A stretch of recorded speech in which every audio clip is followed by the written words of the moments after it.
Eu queria perguntar para você, vendo dessa maneira, é, você acredita que os governos, eu digo, que os políticos, eles dão a devida atenção para a gravidade que é a doença de Parkinson? Ela é uma doença sutil, silenciosa, né? A gente vê isso todos os dias, a gente consegue observar isso todos os dias, mas é, sabendo que a doença ela pode ter um boom nas próximas gerações, na próxima década, por exemplo, ou nas próximas décadas, você acredita que a devida importância deveria ser dada a essa questão da doença de Parkinson? Olha, eu acho que sim, a gente precisaria chamar um pouquinho mais de atenção dos órgãos públicos. Eu não acho que, pelo menos levando em consideração todas as vezes que eu pude conversar com alguma autoridade pública chamado político, né, eu pude perceber que eles demonstram uma empatia pelo tema. Mas quando você olha o que de fato está sendo investido nisso, a gente pode observar que isso é uma situação que poderia receber um pouco mais de atenção.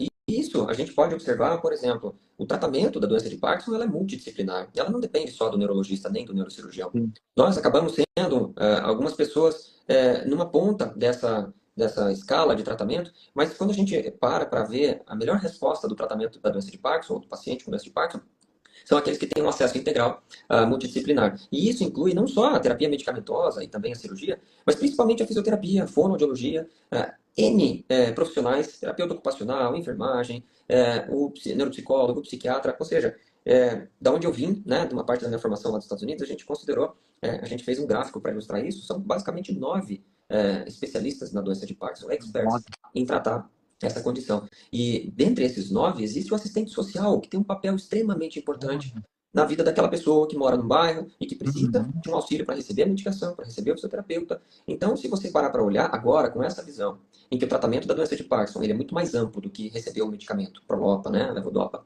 e ele é muito mais amplo do que o tratamento cirúrgico e tudo mais, quando você transpõe essa informação e olha para a realidade do que está acontecendo, majoritariamente no regime público de saúde, que é quando a gente fala sobre esse tema, a gente está falando disso, a gente nota que poderia existir um investimento um pouquinho maior.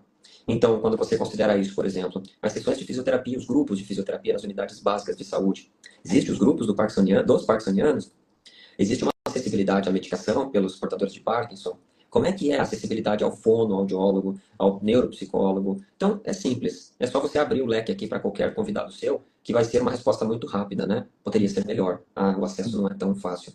Dentro da minha competência, isso foi uma promessa que eu fiz para mim quando cheguei em Curitiba e voltei dos Estados Unidos, onde a gente tinha o completo oposto. O acesso a tudo possível, a tudo que se tinha de tecnologia. O meu compromisso foi e eu levo isso para o resto da minha vida.